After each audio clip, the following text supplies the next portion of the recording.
Good morning student. હવે આપણે આગળ રાસાયણિક પ્રક્રિયા જોઈએ છીએ. ગઈ વખતે એમાઇનની બનાવટો જોઈ હતી.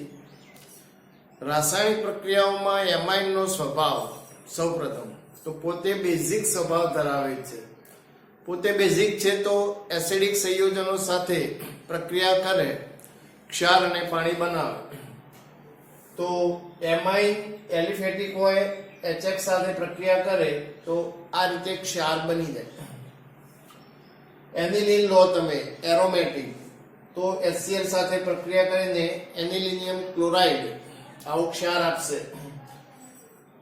અને જો આ ક્ષારને તમે NaOH જેવા સંયોજનો સાથે, બે સંયોજન સાથે જ પ્રક્રિયા કરો તો મૂળ એમાઇન પાછો મળે છે. તો આપણે લુઈસ બેઝ તરીકે વર્તે, ઇલેક્ટ્રોન યુગ્મનું દાન કરે તો પાણી સાથેની પ્રક્રિયાઓમાં H+ આપે તો સંયુગ્મ બેઝ અને સંયુગ્મ એસિડ મળશે. એનો આપણે સંતુલન અચળાંક લખતા હતા, નિપજની સાંદ્રતા ભાગ્યા પ્રક્રિયકની સાંદ્રતા. અહીં પાણીની સાંદ્રતા ઘણી વધારે છે એટલે આપણે અચળમાં લઈ જઈએ અને નવો અચળાંક બેઝ માટે Kb લખીએ તો સંતુલન અચળાંક આ રીતે મૂકી શકાય. તો આપણી પાસે સૂત્ર હતું pKb બરાબર -log Kb.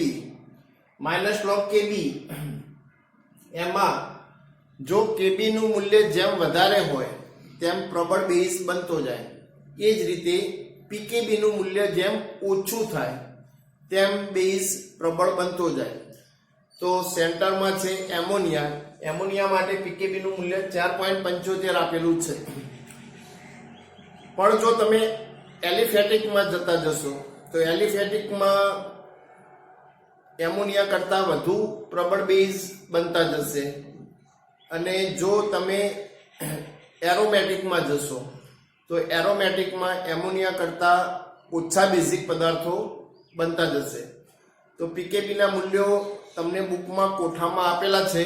એ કોઠામાં તમે જોઈ લેશો તો બી તમને આઈડિયા આવી જશે. તો એના આધારે પ્રબળતાનો ક્રમ નક્કી થાય. પરંતુ હવે આપણે એ જોવાનું છે કે 1 ડિગ્રી, 2 ડિગ્રી અને 3 ડિગ્રી એરોમેટિક અને એલિફેટિક બેઝિકતાનો ક્રમ કઈ રીતે નક્કી થાય છે.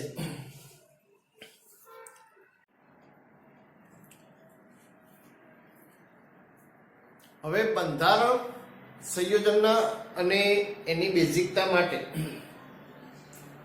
આપણે એમાઇન સંયોજનના બેઝિકતાનો ક્રમ જોવાનો છે. તો ફર્સ્ટ જોઈએ કે એમાઇન સંયોજન હોય અને એમોનિયા. એમોનિયા વિરુદ્ધ એમાઇન સંયોજનો કોઈ પણ હોય. તો એમાઇનમાં આલ્કાઇલ ગ્રુપ હોય, એમોનિયામાં 3 હાઇડ્રોજન છે. હવે આ પાસે વધારાના અબંધકારક ઇલેક્ટ્રોન યુગ્મ છે એટલે લુઈસ બેઝ કહેવાય. H+ ને પોતાની તરફ આકર્ષે. તો આકર્ષવાની ક્ષમતાને આધારે બેઝિકપણું નક્કી થાય. બીજું, અહીં આ આલ્કાઇલ ગ્રુપ છે પ્લસ I અસર એટલે ઇલેક્ટ્રોન આપશે. નાઇટ્રોજન પાસે ઇલેક્ટ્રોન વધી જશે, જ્યારે એમોનિયા પાસે આલ્કાઇલ ગ્રુપ નથી એટલે નાઇટ્રોજન પાસે જે અબંધકારક ઇલેક્ટ્રોન યુગ્મ છે એટલા જ હશે. આની પાસે વધારાના બી ઇલેક્ટ્રોન યુગ્મ બનશે. એના લીધે બહુ પ્રબળથી H+ ને પોતાની તરફ આકર્ષે તેમ તેનો બેઝિક ગુણધર્મ વધારે. તો આ રીતે એમોનિયામાંથી જે ક્ષાર કેટાયન બન્યો અને આ એમાઇનમાંથી જે કેટાયન બન્યો તો આમાં બેઝિકતાનો ગુણધર્મ વધારે છે. હવે એમાઇન સંયોજનોમાં એમાઇન કરતાં તો વધુ જ છે એમાઇન સંયોજનો બેઝિક ગુણધર્મ. પણ હવે એમાઇન સંયોજનોમાં પણ 1 ડિગ્રી, 2 ડિગ્રી, 3 ડિગ્રી છે. તો પહેલા આપણે વાયુ અવસ્થામાં જોઈએ. તો વાયુ અવસ્થામાં બેઝિકતાનો ક્રમ આ રીતે છે. તૃતીયક એમાઇન 3 ડિગ્રી. તો આપણને ખ્યાલ આવી જાય કે 3 ડિગ્રી પાસે 3 આલ્કાઇલ ગ્રુપ છે એટલે 3 ગ્રુપ પ્લસ I અસર ઉત્પન્ન કરશે, જેના લીધે નાઇટ્રોજન પાસે વધારે ઇલેક્ટ્રોન જમા થશે. એટલે તૃતીયક એમાઇન સૌથી વધારે બેઝિક બને. પછી દ્વિતીયક બને કારણ કે એની પાસે બે આલ્કાઇલ ગ્રુપ છે, અને પછી પ્રાથમિક એની પાસે એક જ આલ્કાઇલ ગ્રુપ છે, અને સૌથી ઓછું એમાઇન જે આપણે અહીંયા જોઈ ગયું કે એની પાસે એક પણ આલ્કાઇલ ગ્રુપ નથી. પણ આ ખાસ વસ્તુ MCQ માં યાદ રાખવાનું છે, વાયુ અવસ્થામાં જ આપેલું છે. વાયુ અવસ્થામાં આ ક્રમ છે, પરંતુ જલીય દ્રાવણમાં જલીય માધ્યમમાં પ્લસ આઈ અસર ફક્ત ધ્યાનમાં ના લેવાય. એના ઉપરાંત દ્રાવક યોજન પણ બાબતને ધ્યાનમાં લેવામાં આવે છે. પાણીના અણુ એની સાથે કેટલા ઘેરાય છે, તો જેમ અણુ મોટો હશે તો તૃતીયકમાં પાણીના અણુ ઓછા જોડાશે, તો એની સ્થાયીતા ઘટશે.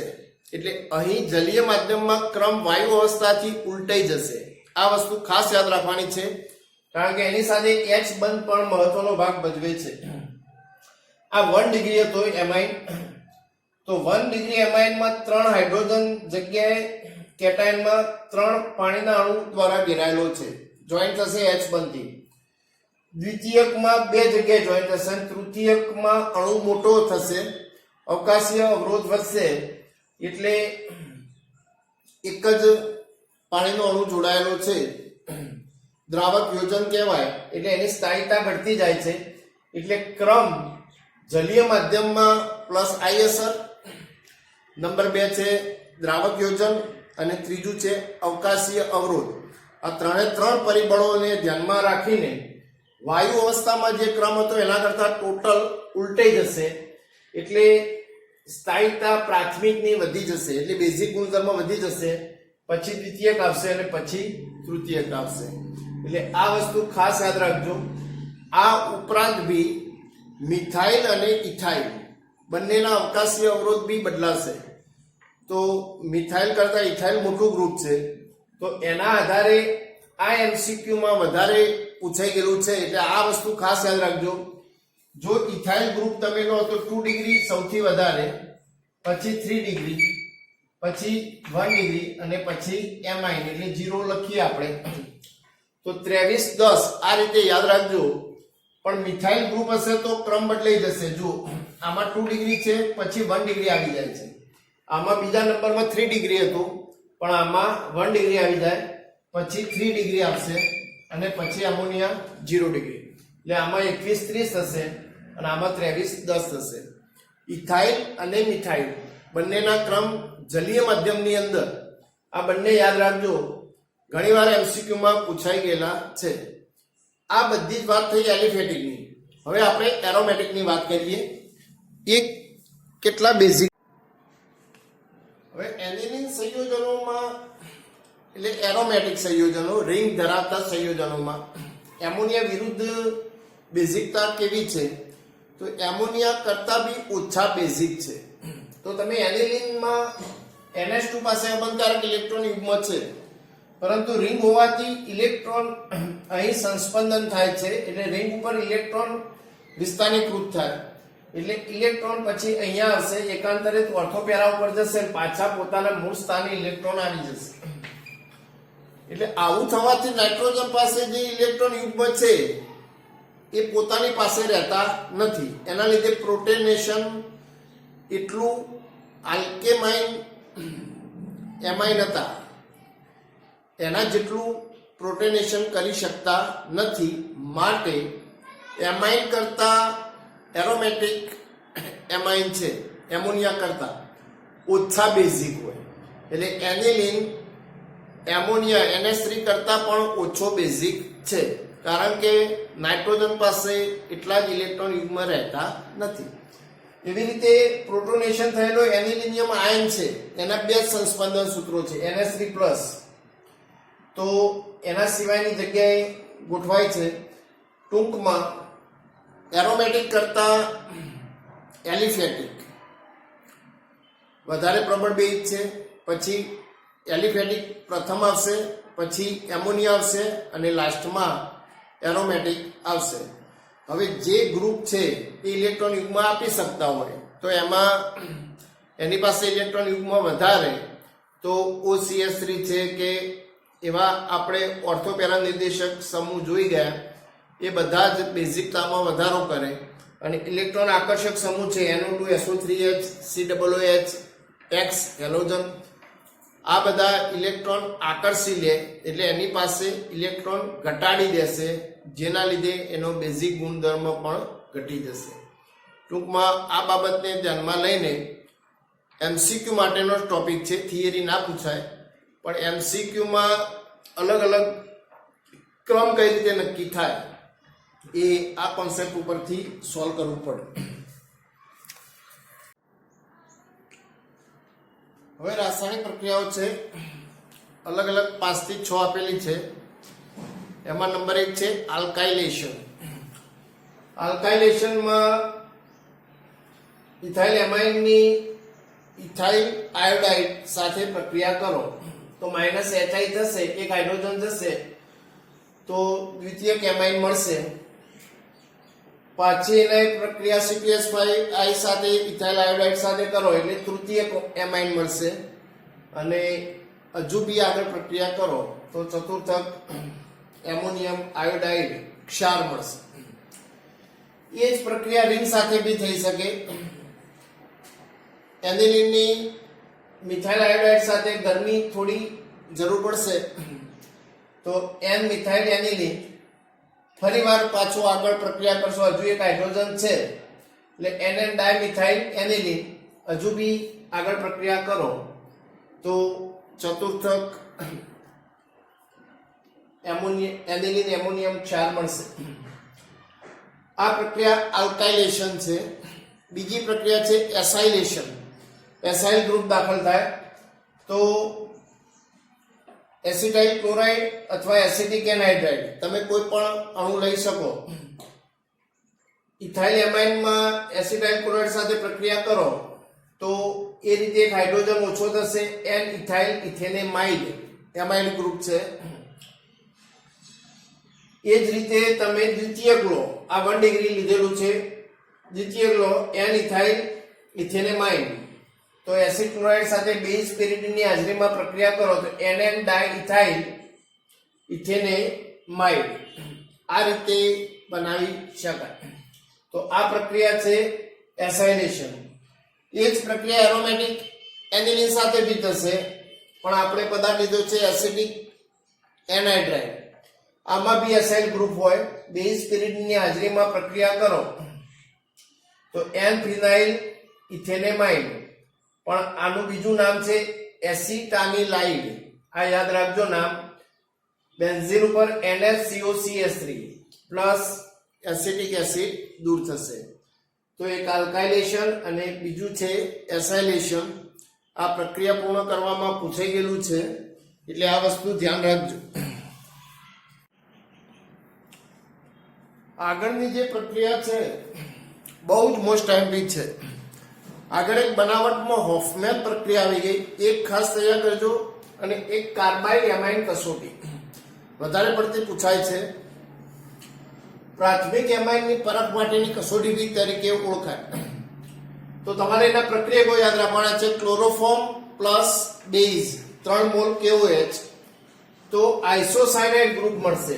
તો ઇથાઇલ આઇસોસાયનાઇડ ખૂબ જ દુર્ગંધ ધરાવતો વાયુ છે, KCl + 3 H2O છૂટા પડશે.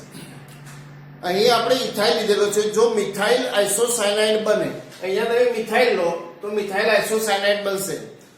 તો યાદ રાખજો, ભોપાલ દુર્ઘટનાની અંદર MIC મિથાઇલ આઇસોસાયનાઇડ વાયુ ગેસ લીક થયો હતો ભોપાલની અંદર, એના લીધે 1500 થી વધુ લોકો મરી ગયા હતા.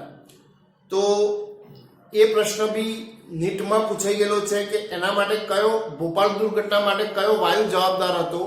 Methyl isocyanide MIC. એ પણ ઘણીવાર તમને સમાચારમાં સાંભળવા મળ્યું હશે કે ભોપાલ દુર્ઘટનામાં એક બહુ મોટી ઘટના બની હતી અને એમાં બહુ ઝેરી વાયુ મિથાઇલ આઇસોસાયનાઇડ લીક થવાથી એ આજુબાજુના વિસ્તારના ઘણા બધા લોકો મૃત્યુ પામ્યા હતા. તમે રિંગ સાથે પ્રક્રિયા કરો તો બી જેવું થશે. એનિલિનની ક્લોરોફોર્મ 3 મોલ KOH તો ફિનાઇલ isocyanide 3 mall KCl + 3 mall H2. એટલે બહુ જ મોસ્ટ આઈબી કાર્બાઇલ એમાઇન કસોટી વારંવાર પરીક્ષામાં પૂછાય છે. બીજી છે નાઇટ્રસ એસિડ સાથેની પ્રક્રિયા. HNO2 તમારે બનાવવો પડશે. તો NaNO2 લેબમાં પદાર્થ હશે. એક ટેસ્ટ ટ્યુબમાં NaNO2 મીઠા જેવો પદાર્થ છે એને પાણીમાં લેવાનું, બીજો એક ટેસ્ટ ટ્યુબમાં HCl લેવાનું અને એકમાં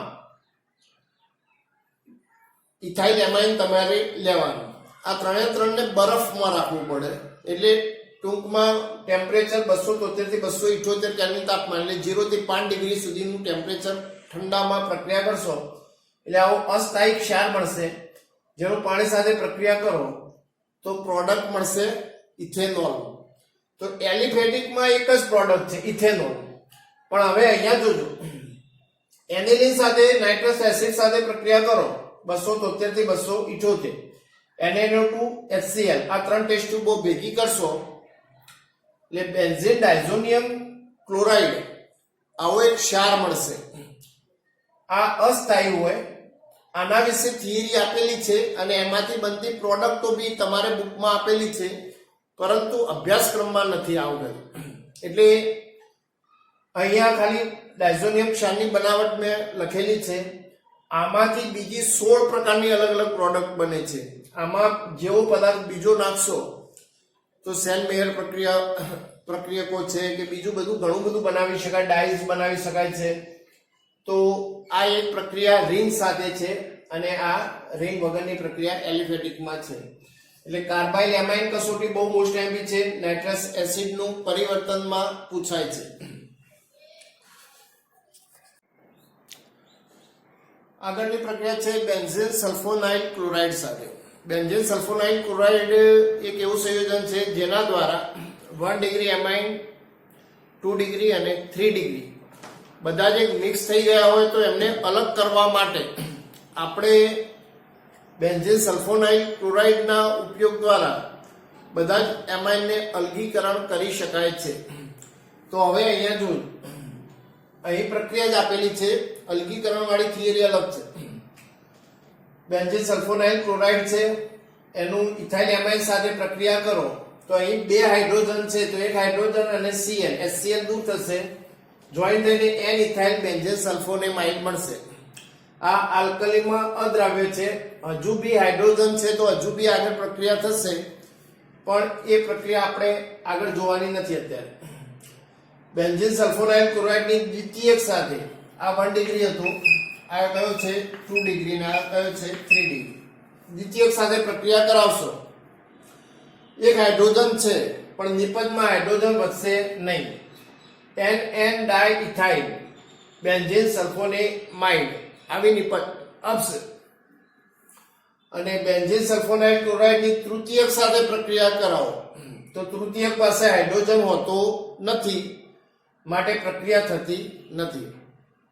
ટૂંકમાં 1 ડિગ્રી, 2 ડિગ્રી અને 3 ડિગ્રી સાથે પ્રક્રિયા કરીને બેન્ઝીન સલ્ફોનાઇલ ક્લોરાઇડ દ્વારા લેબમાં ભેગા થઈ ગયા હોય તો એમના અલગીકરણ માટે બી વપરાય છે. એટલે આ પ્રક્રિયા અહીંયા આપેલી છે, જોઈ લેજો.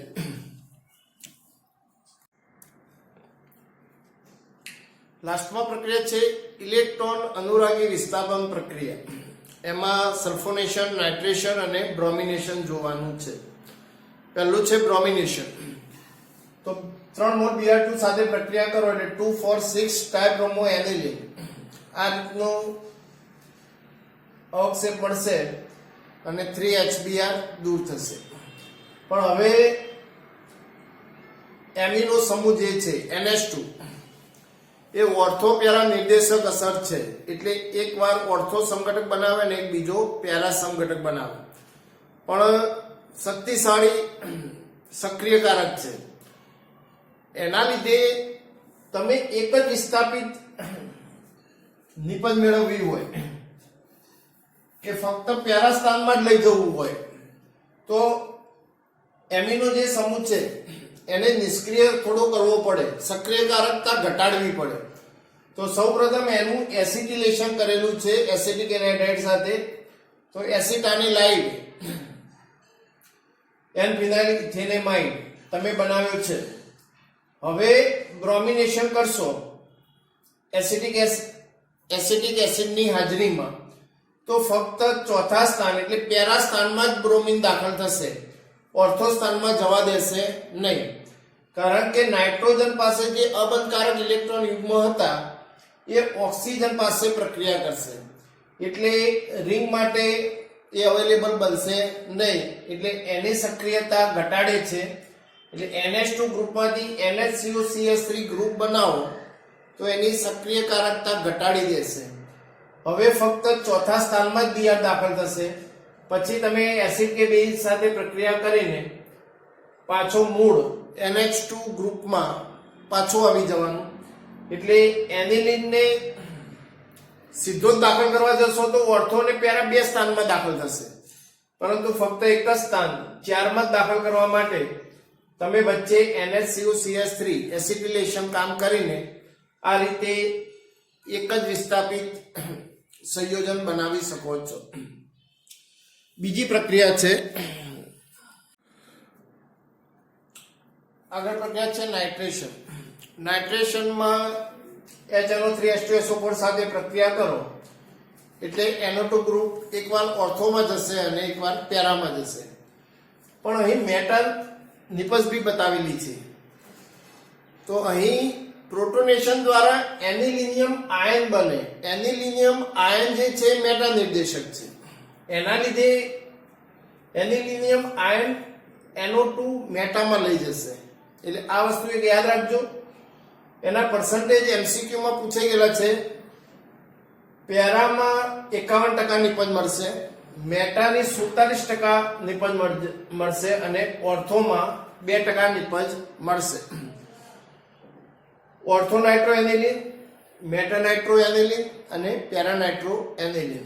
તો પર્સન્ટેજ આ રીતે યાદ રાખજો. બીજું છે, અગાઉ જોઈ ગયા એ પ્રમાણે એક જ વિસ્થાપિત તમારે બનાવવું હોય તો અગાઉના જેમ જ NHCOCH3 તમારે ગ્રુપ લાવી દેવું પડે એસિટિલેશનથી, એટલે સક્રિયકારકતા થોડી ઘટી જશે. એટલે નાઇટ્રેશનમાં NO2 ને ફક્ત પેરા સ્થાનમાં જ જવા દેશે અને પાછું એનું H+OH સાથે પ્રક્રિયા કરો એટલે NHCOCH3 માંથી NH2 ગ્રુપ આવી જશે. આ રીતે એક વિસ્થાપિત નાઇટ્રો સંયોજન મેળવવા માટે પણ આ વસ્તુ બી તમે તૈયાર તો રાખજો.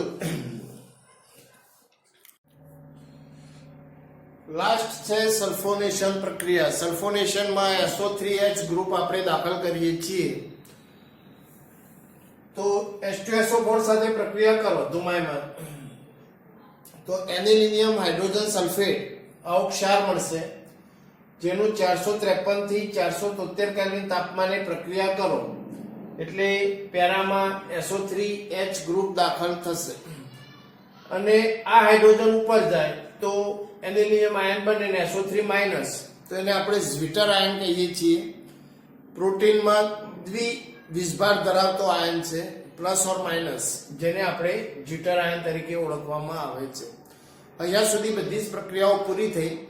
હવે આગળની આલ્કાઇલેશન અને એસાઇલેશન પ્રક્રિયા આપતું નથી, કારણ કે AlCl3 ઉદ્દીપક સાથે પ્રક્રિયા કરો તો નાઇટ્રોજન ઉપર ધન વિષભારિત ઉત્પન્ન થાય છે, જે સમૂહને અક્રિય બનાવી દે, નિષ્ક્રિય બનાવી દે, જેના લીધે આલ્કાઇલેશન ને એસાઇલેશન પ્રક્રિયા આપતી નથી. બ્રોમિનેશન, સલ્ફોનેશન અને નાઇટ્રેશન આ ત્રણ પ્રક્રિયાઓ એનિલિન સાથે તમે જોવી, એ પણ ઘણીવાર 2 માર્ક્સમાં પૂર્ણ કરવામાં પૂછાય છે. અહીં ચેપ્ટર નાનું જ હતું, હવેનો જે ટોપિક છે અભ્યાસક્રમમાં છે નહીં, એના લીધે આપણે અહીંયા સુધી આ ચેપ્ટર રાખીએ છીએ.